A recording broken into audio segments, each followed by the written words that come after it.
আসসালামু আলাইকুম। সকলেই কেমন আছেন? আলহামদুলিল্লাহ সকলেই ভালো আছেন, সুস্থ আছেন। প্রতিদিনকার মতো আজকে আরও একটি রেসিপি ভিডিও নিয়ে চলে এসেছি।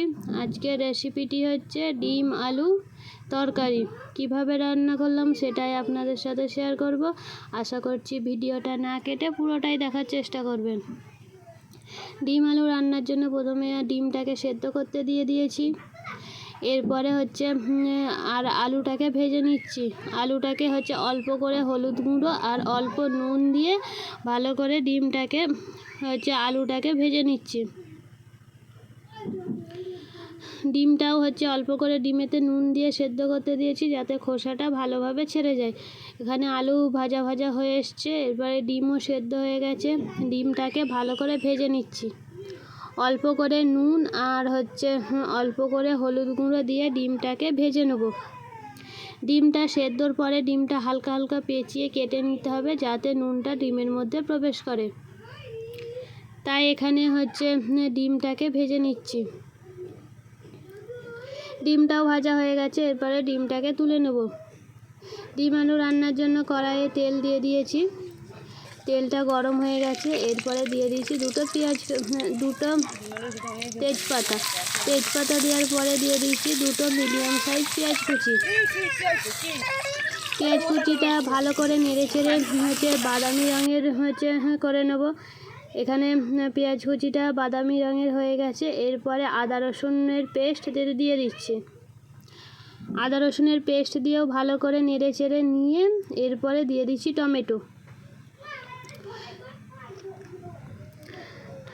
টমেটোটা দিয়ে ভালো করে নেড়ে চেড়ে নিয়ে এরপরে এতে মশলা অ্যাড করব। 1 চামচ লবণ গুঁড়ো, লবণের পরে দিয়ে দিয়েছি 1 চামচ লঙ্কা গুঁড়োর পরে দিয়ে দেবো 1 চামচ হলুদ গুঁড়ো দিয়ে ভালো করে মশলাটাকে নাড়াচাড়া করে নেব। অল্প করে পানি দিয়ে মশলাটাকে ভালো করে কষে নিতে হবে যাতে টমেটোটা প্রায় সেদ্ধ হয়ে আসে। এখানে অল্প করে পানি দিয়ে মশলাটাকে কষে নিচ্ছি। তেলটা ছাড়া পর্যন্ত অপেক্ষা করব। দেখুন টমেটো কি সুন্দর গলে গেছে, মশলা থেকে তেলটাও ছেড়ে গেছে। এরপরে যে আলুটা ভেজে রেখেছিলাম সেই আলুটাই মশলার মধ্যে দিয়ে দেবো। দিয়ে আলুটাকেও ভালো করে নাড়াচাড়া করে কষে নেব। আলুটা ভালো করে নাড়াচাড়া করে কষে নিচ্ছি যাতে মশলার সঙ্গে আলু ভালো করে মাখামাখি হয়ে যায়।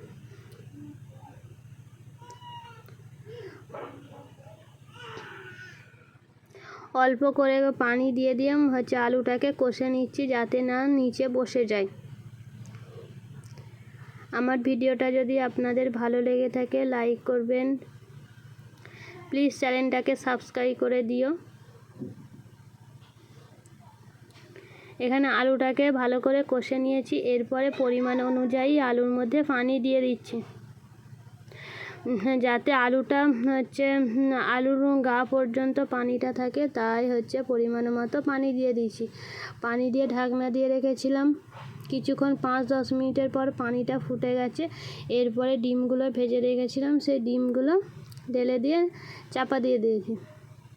ডিম দেওয়ার কিছুক্ষণ পরে এতে দিয়ে দিচ্ছি ধনিয়া গুঁড়ো 1/2 চামচ আর জিরে গুঁড়ো 1/2 চামচ